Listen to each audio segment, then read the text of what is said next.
Assalamualaikum warahmatullahi wabarakatuh. Salam sehat untuk semuanya. Saya Dina Mayasari. Kali ini akan memaparkan bagaimana rapor pendidikan sebagai sumber data perencanaan. Dalam tayangan kali ini akan membantu Bapak Ibu dalam memahami bagaimana memanfaatkan rapor pendidikan secara optimal dalam proses perencanaan di sekolah Bapak Ibu semuanya. Mari kita mulai dengan perencanaan berbasis data. Perencanaan berbasis data adalah pemanfaatan data pada platform rapor pendidikan sebagai bentuk intervensi satuan pendidikan maupun dinas pendidikan maupun pemerintah daerah terhadap mutu dan pencapaian pendidikannya dan bertujuan untuk mencapai peningkatan serta perbaikan mutu pendidikan yang berkesinambungan. Selanjutnya yaitu mengenai rapor pendidikan.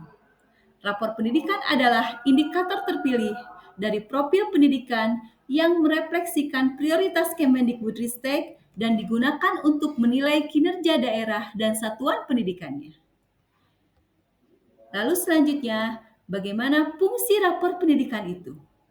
Yaitu untuk menyajikan data yang objektif, terintegrasi, terukur, dan komprehensif mengenai satuan pendidikan. Selanjutnya adalah tindakan yang harus kita lakukan dalam mengambil langkah-langkah untuk memanfaatkan informasi yang ada dalam rapor pendidikan. Berikut adalah langkah-langkahnya. Yang pertama adalah menyiapkan dokumen rapor pendidikan yang diunduh dari platform rapor pendidikan. Yang kedua, membaca profil pendidikan yang tercantum dalam dokumen. Yang ketiga, membaca capaian dari tiap indikator layanan di satuan pendidikan, khususnya indikator prioritas. Yang keempat, melakukan refleksi dengan rekan guru mengenai pencapaian dari tiap indikator layanan di satuan pendidikan. Next adalah ini salah satu contoh dari rapor pendidikan SDN 2 Werasari di tahun 2024. Lalu selanjutnya, di sini ada beberapa tayangan Bapak Ibu bagaimana pernyataan, pertanyaan dari yang tertuang dari rapor pendidikan SDN 2 Werasari. Yang pertama, bagaimana indikator layanan mana saja yang memperoleh capaian yang cukup baik. Lalu indikator layanan mana saja yang memperoleh capaian yang belum baik. Dan selanjutnya yaitu hal baik apa yang telah dilakukan satuan pendidikan. Dan selanjutnya bagaimana rapor pendidikan membantu Bapak Ibu dalam memahami kondisi di satuan pendidikan. Berikut adalah jawabannya. Berdasarkan rapor pendidikan, indikator yang memperoleh pencapaian yang cukup baik yaitu literasi. Kondisi ini didukung dengan adanya pembiasaan-pembiasaan literasi yang diterapkan di satuan pendidikan. Lalu jawaban yang kedua, berdasarkan dari rapor pendidikan, indikator yang memperoleh capaian yang belum baik pada satuan pendidikan tidak muncul. Hanya dalam kondisi kebinekaan global dari toleransi antar agama dan budaya, kesetaraan antar murid dan komitmen yang paling perlu ditingkatkan.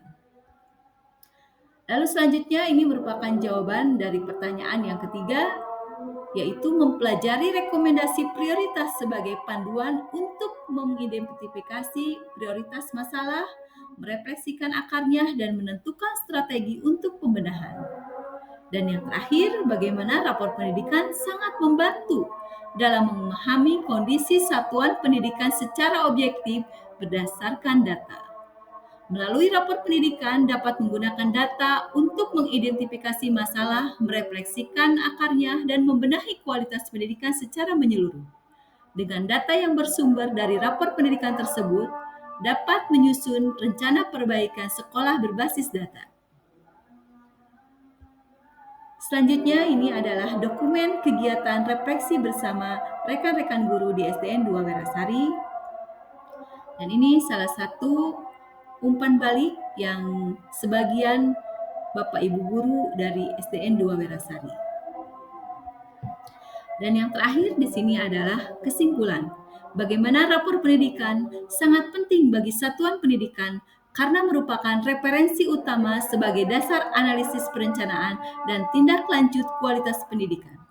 Rapor pendidikan juga satu-satunya platform untuk melihat hasil asesmen nasional yang memberikan sumber data yang objektif dan dimanapun laporan disajikan secara otomatis dan terintegrasi. Nah, Bapak Ibu, mari gunakan data ini untuk membuat keputusan yang lebih baik dan memberikan dampak positif yang lebih besar bagi masa depan pendidikan di Indonesia. Terima kasih telah mengikuti pembelajaran ini. Semoga informasi yang disampaikan bermanfaat untuk memperkuat perencanaan pendidikan yang lebih berkualitas dan berkelanjutan. Terima kasih. Assalamualaikum warahmatullahi wabarakatuh.